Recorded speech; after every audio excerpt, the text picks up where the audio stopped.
욥기 8장 8절에서 마지막 22절까지 말씀 한 절씩 교독합니다.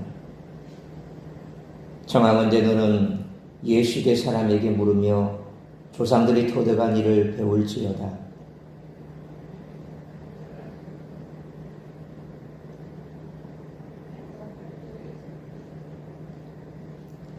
네? 예, 8장 8절에서 마지막 22절까지입니다. 다시 하겠습니다. 청하건대 너는 옛 시대 사람에게 물으며 조상들이 터득한 일을 배울지어다.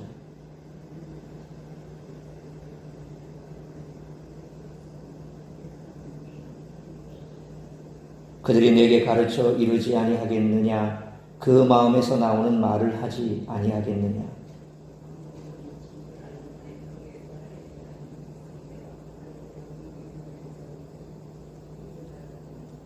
이런 것은 새순이 돋아 아직 뜯을 때가 되기 전에 다른 풀보다 일찍 마르느니라.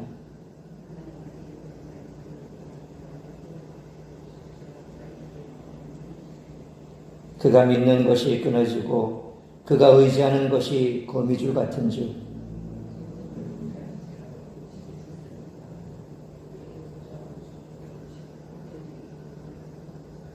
그는 햇빛을 받고 물이 올라 그 가지가 동산에 뻗으며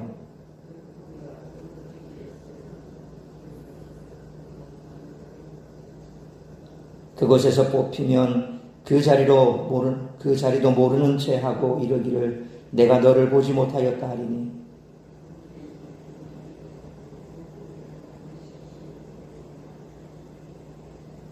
하나님은 순전한 사람을 버리지 아니하시고 악한 자를 붙들어 주지 아니하시므로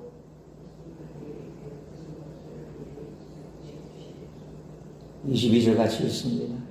너를 미워하는 자는 부끄러움을 당할 것이라 악인의 장막은 없어지리라. 아멘. 빌닷은 자신의 배움과 조언이 먼 옛날 조상들로부터 전해 내려온 놀라운 지혜의 말씀이기 때문에 욥이 반드시 듣고 따라야 한다고 역설합니다. 한 개인으로서 인간의 삶은 그림자같이 더덥고 짧습니다. 그렇기에 자신의 짧은 경험과 제한된 지식을 마치 진리인 양 떠벌리는 것은 어리석은 짓입니다. 욥은 자신의 좁은 지식과 경험에서 벗어나 겸손하게 조상들의 지혜의 가르침에 귀를 기울여야 합니다. 빌닷의 경우에도 엘리바스와 마찬가지로 전통적 지혜 신학으로 욥을 설득하려고 하고 있습니다. 이에 반해 욥은 자신의 경험을 통해 전통적 가치체계의 문제를 제기하고 있습니다. 빌닷은 왕골과 갈대를 예로 들어서 악인들의 부흥과 멸망을 설명하고 있습니다. 왕골과 갈대는 다른 식물에 비해 성장 속도가 매우 빠른 식물들입니다. 하지만 이 식물들은 많은 물을 필요로 합니다. 물이 있는 곳에는 잘 자라지만 물이 줄어들거나 사라지면 곧장 말라 죽고 맙니다. 악인들의 운명이 그렇습니다. 겉으로 보기에 하나님을 잊은 자들이 잘 되고 번창하는 것 같지만 이들의 몰락은 갑자기 찾아올 것입니다. 그때 이들에게는 어떠한 희망도 남아있지 않을 것입니다. 이들에게 희망이 없는 이유는 이들이 믿고 의지하는 대상이 견고하고 튼튼한 것이 아니라 금방 부서지고 사라지고 마는 거미줄과 같은 것이기 때문입니다. 다시 한번 빌닷은 악인의 번창과 몰락에 대해 강조합니다. 식물은 양지 바른 곳에서 잘 자랍니다. 하지만 그 장소에서 뽑히면 순식간에 사라지고 그곳에 다른 식물들이 자라날 것입니다. 어느 누구도 그곳에 이전에 어떤 식물이 있었는지 기억하지 못할 것입니다. 이러한 몰락과 망각이 바로 악인의 운명입니다. 그렇게 욥도 헛된 것에 희망을 걸지 말고 악인의 길에서 떠나 참된 희망이시며 반석이신 하나님께 자신의 삶을 맡겨야 합니다. 그럴 때 욥에게 복된 삶이 약속될 것이라고 말하고 있습니다. 앞에서 엘리바스가 자기가 개인적으로 체험한 환상에 근거하여 주장을 펼쳐나갔다면 두 번째 친구인 빌닷은 자신이 지금까지 익히고 배운 전통에 근거하여 주장을 펼쳐나갑니다. 그러나 빌닷 역시 엘리바스와 마찬가지로 어정쩡한 결론을 내리고 맙니다. 따라서 이와 같은 오늘 본문의 말씀을 통해 우리들이 깨달아야 할 것은 첫째로 8절로 10절 말씀처럼 조상들의 지혜라도 인간의 모든 문제에 적용되지 않는다는 것입니다. 엘리바스도 마찬가지였겠지만 빌닷이 욥을 찾아온 이유는 어려움을 당한 욥을 위로하고 격려하기 위함이었습니다. 하지만 그의 말은 욥을 책망하고 정죄하는 방향으로 흘러가고 있습니다. 빌닷은 8절, 10절 말씀처럼 옛 시대에 살았던 조상들로부터 전해 내려오는 지혜를 따라야 한다고 주장합니다. 왜냐하면 9절 말씀처럼 인간이 짧은 인생 가운데 배울 수 있는 지식이 오랜 시간에 걸쳐 축적된 지혜보다 나을 수 없기 때문입니다. 사실 엘리바스와 마찬가지로 빌닷의 말 역시 그 자체만 떼어놓고 본다면 나름대로 옳은 말이라고 할 수 있습니다. 그러나 욥기는 과연 사람들이 오랫동안 축적한 지식과 지혜라고 해서 어떤 상황이든 다 적용할 수 있고 모든 문제를 해결할 수 있는 것인가? 라는 질문을 던지고 있습니다. 그러므로 아무리 오래되어 검증된 지식이라 하더라도 그것이 인간의 모든 문제에 적용된다는 어리석은 생각에서 벗어나야 하며 인생의 모든 문제 해답을 하나님의 말씀에서 찾을 수 있는 우리 모두가 되시기를 축원합니다. 두 번째로 11절로 19절 말씀처럼 자신의 상식으로 함부로 남을 판단하고 정죄하면 안 된다는 것입니다. 빌닷은 왕골과 갈대가 진풀에서는 무성하게 자라지만 그 자리를 벗어나면 순식간에 시들어버리는 것을 비유로 들고 있습니다. 결국 11절로 13절 말씀처럼 욥이 이전에는 크게 번성했지만 물이 있는 진풀이신 하나님을 잊어버렸기에 갑작스러운 재앙으로 망했다라고 주장합니다. 빌닷은 또 거기서 멈추지 않고 욥을 조롱하는 데까지 나갑니다. 14절로 15절 말씀처럼 욥이 믿는 것과 의지하는 것이 거미줄같이 허망하여 그의 집이 서지 못하며 16절로 17절 말씀처럼 나름 햇빛을 받아 뿌리를 내리고 번성하는 것 같아도 18절과 19절 말씀처럼 그곳에서 뽑히면 마치 뽑힌 왕골과 갈대처럼 시들어버리고 만다는 말입니다. 빌닷은 자기가 확신 가운데 붙들고 있는 오래된 진리를 제시하지만 그것은 결국 욥을 비난하고 조롱하는 결론으로 이어지고 맙니다. 빌닷이 확신하고 붙들고 있는 진리가 친구를 위로하려던 목적과는 전혀 다른 결과를 내고 있습니다. 그러므로 모든 재앙이 죄 때문이라는 빌닷의 단순한 생각은 진리가 아니므로 자신의 상식으로 함부로 남을 판단하고 정죄하지 않는 우리 모두가 되시기를 축원합니다. 세 번째로 20절로 22절 말씀처럼 사랑과 배려 없이 권면하지 말아야 한다는 것입니다. 그러나 빌닷도 욥이 당대의 의인이었다는 사실을 잘 알고 있었기 때문인지 욥 당신이 그렇다는 말이 아니라는 식으로 슬그머니 수습하며 마무리하고 있습니다.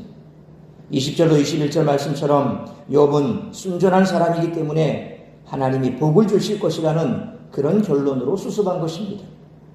그러나 빌닷의 마무리는 전반적인 얘기의 흐름에서 벗어나 보입니다. 그는 20절 하반절 말씀처럼 하나님이 악한 자를 붙들어 주지 않으신다고 말하며 22절 말씀처럼 너를 미워하는 자와 악인의 장막을 저주하는 것으로 말을 마무리합니다. 다시 말하면 의인인 욥은 회복되고 악인은 재앙을 당하리라고 얼버무리고 만다는 거죠. 하지만 지금 욥이 악인과의 갈등 때문에 고통을 겪는 것이 아니기에 빌닷의 말은 전혀 경우에 맞지 않습니다.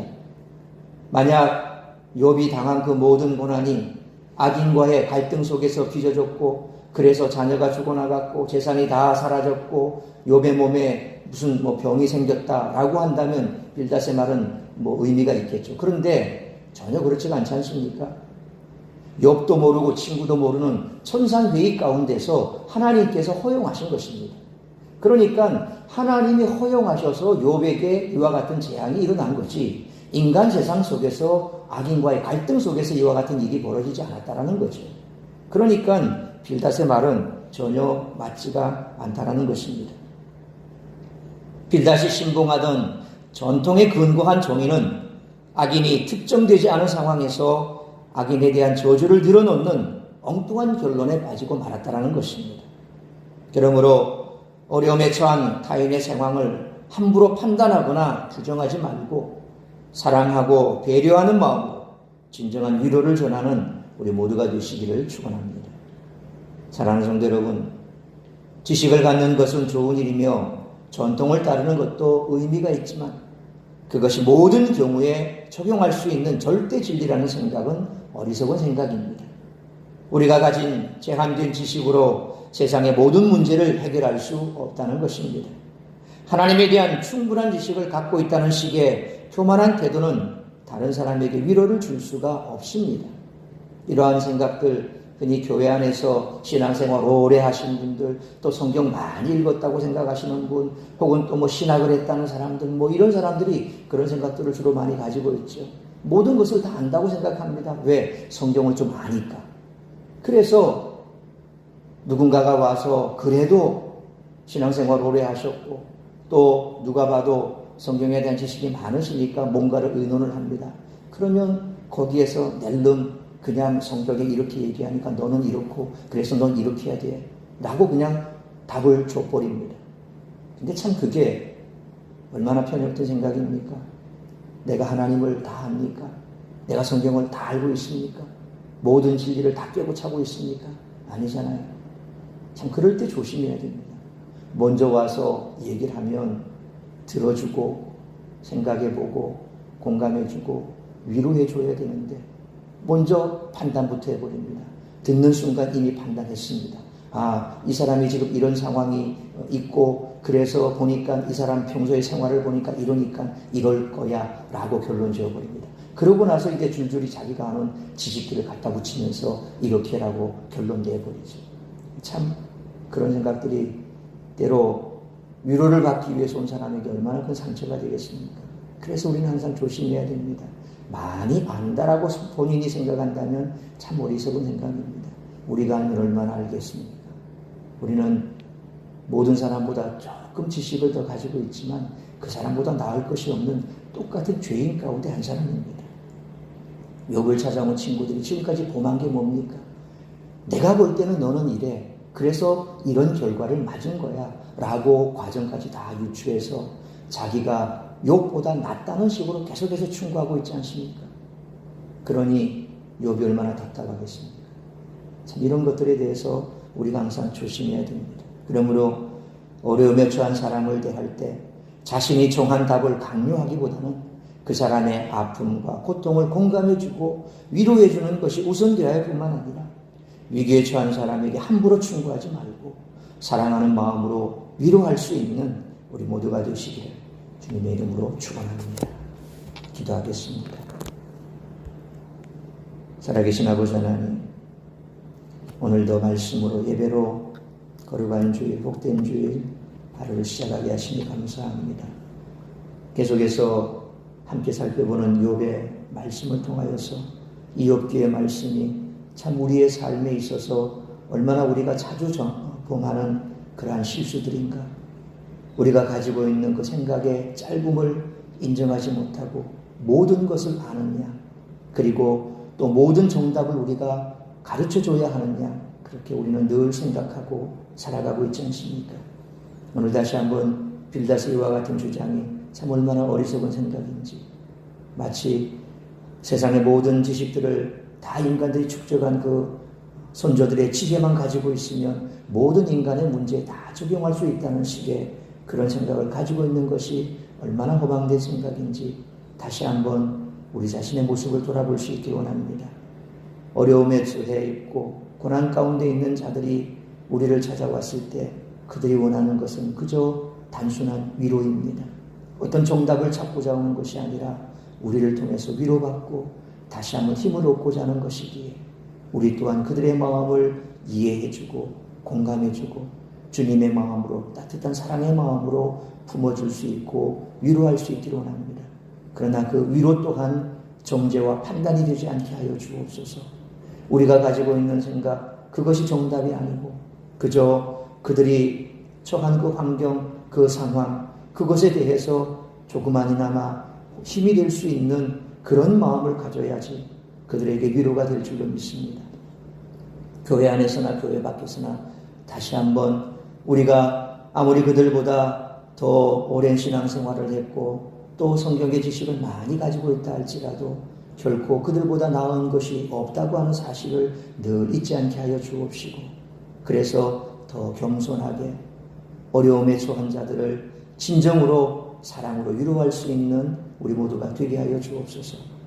오늘도 거룩한 주일, 복된 주일, 우리 사랑하는 성도들 세상 가운데 머물며 시험 드는 자리 있지 않게 하여 주옵시고, 주님 앞에 나와 예배하게 하여 주옵시며 말씀 가운데 힘을 얻고 또한 주님께서 주신 그 말씀 붙들고 세상 가운데 승리하기로 결단하며 그들의 상황 가운데 있는 모든 문제들 주님 앞에 내려놓고 주님께서 주시는 위로와 소망을 가질 수 있는 복된 예배자로 설 수 있도록 인도하여 주시옵소서.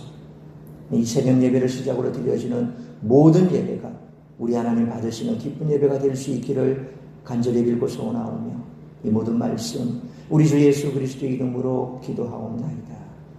아멘.